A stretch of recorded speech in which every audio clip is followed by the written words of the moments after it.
We're talking about these beautiful bromeliads today on Pots and Trowels, and that's brought to you with the support of Cobra Garden and Darlac.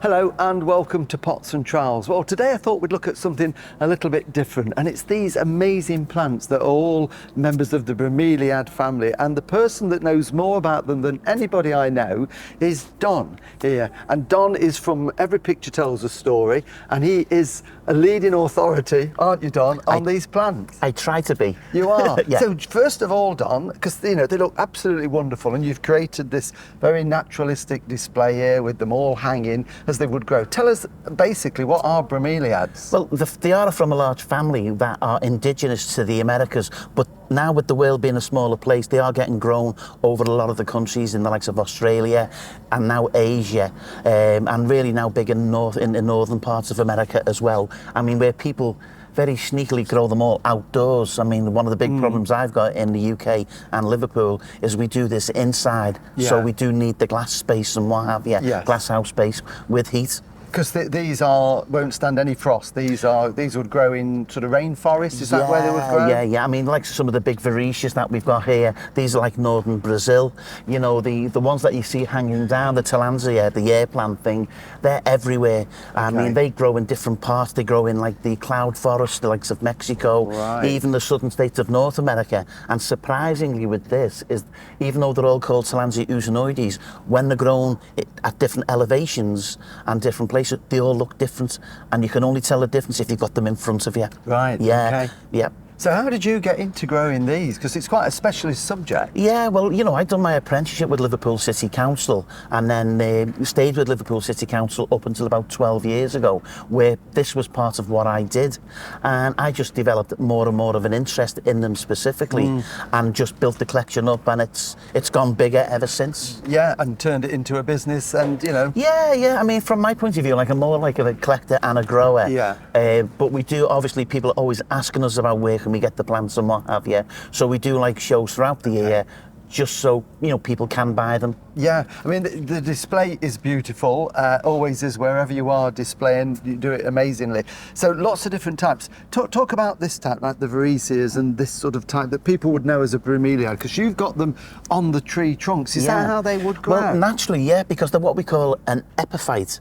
Now, an epiphyte basically means in Latin plant on. So they grow on something, a tree, some of them grow on rocks. Even some of the Tillandsia, which surprises people, actually grow on the beach. Right. You know, so they do on the ground, like a terrestrial type thing. So where do they get their nutrients from? They basically take it from the air. These are classified as bromeliads because they have scales. Right. And what the scales do, they take in air, light and moisture.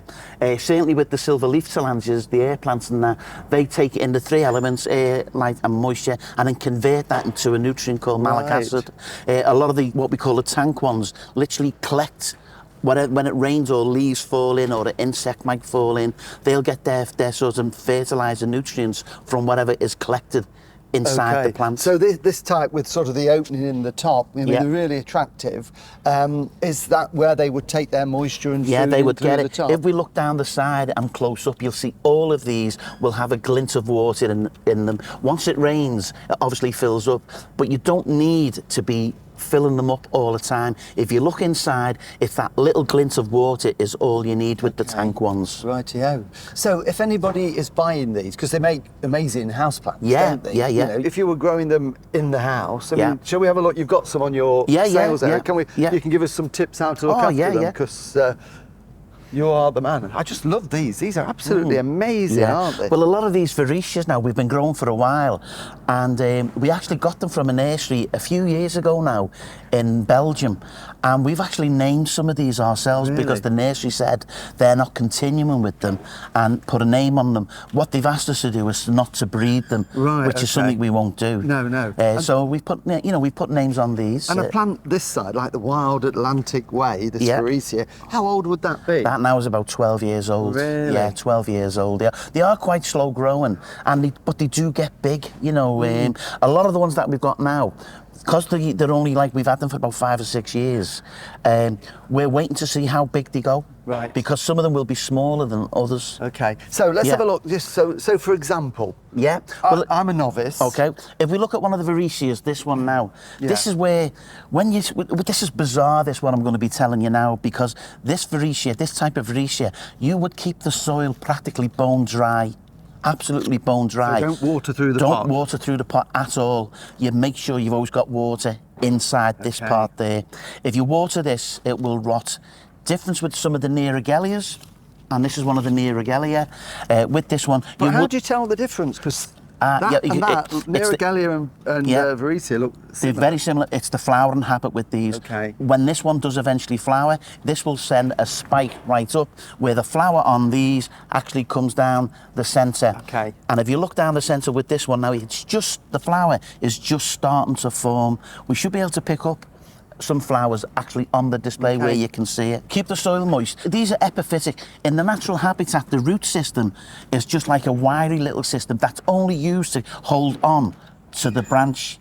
When you put it in a pot, into pot culture, it develops more of like a fibrous root system. Yeah. So the fibrous root system then needs that little bit of moisture, you know. But it does predominantly needs the water down the centre. If you've got them in the house, are they sort of suitable for conservatory, or is that too hot and too intense? Heat-wise, don't worry about the heat-wise. What you need to do with these is not put them in direct sun. Okay. In the UK, it's like the magnifying effect of the sun through the glass that will do the damage with these.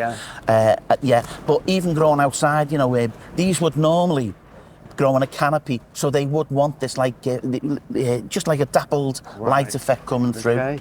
But do keep good colour. Interesting plants. Yeah. They are really one of the first books I read on this, the guy wrote and said that if anyone has a bromeliad, you've got it for life, because what it does once it's finished flowering, or once it's finishing flowering, it sends little offsets, and then that's where the new plant comes from. So that's what we call monocarpic. Yeah, monocarpic, flowers just once. Yeah. I know you're a master of Latin, aren't you? I am. Well, coming from Liverpool, Latin is a second language. That's right, exactly. So on to the Tillandsia. Thank you. I'll put that back. I'll wrap that for you later. Sir. So these lovely Tillandsia, then sort of old man's beard. If you've got that, where would you put that in? Then you know, again, a lot of good things with the Bromeliaceae as well is that they're actually sort of good air plants. They actually do clear the air, and where normal plants do their photosynthesis during the day, these do it of a night time. Right. So they'll clear it of a night time. Okay. And this is actually, old man's beard is actually the name of a Caribbean country. Right. Barbados. Barbados is named after this, which means old man's beard. Yeah, I can see it. Yeah. You'll be like that in 20 years' time. Yeah, I'm there now. I'm there now. You know, so you just miss those and not do an awful lot? When it's as big as that, you would have to miss it because it'd be too much to do it. And we're lucky enough, I can just actually see now one of the smallest flowers in the plant kingdom. You might be able to zoom in on that a little bit there. It's just starting to come there, isn't it? Yeah, that's the flower on it. So you do a lot of the UK shows, you know, Chelsea and RHS shows. This is the Chorley Flower Show we're talking to you at. But where can people see your collection? Because it is open to the public, isn't it? We're open to the public now, which is fantastic. We're in. We have a bit of a partnership. It's not a bit of a partnership. It's a big partnership with Myerscough College and also with Warrington Borough Council. And the beauty is now that we have these on display, permanent display there in their glass houses in Walton Hall Park. Walton Hall Park and Gardens, which is in Warrington. Okay, so anybody in the northwest, come and see it. See you, The beauty as well. Yeah, it's open every day, and the beauty is now is that we're actually doing RHS trials there on the Tillandsia. Yes. We're trialing 47 different plants. If you come and visit it, you'll see three types of each one, and that's a 2 or 3 year thing we're doing, and that's well on the way. What we didn't mention is you are a member of the RHS Tender Ornamental Plant Committee. Yeah, unfortunately, Well, they are brilliant. You know, it's an amazing display, and one day I'm going to come up and see. Well, hopefully, and have a proper look round. I mean, we're really proud like that. You know that it's free to get in. The sad side is that you have to pay to get out. Well, worth it. Thanks, Don. Thanks for explaining the difference between them to us. Thank you very much.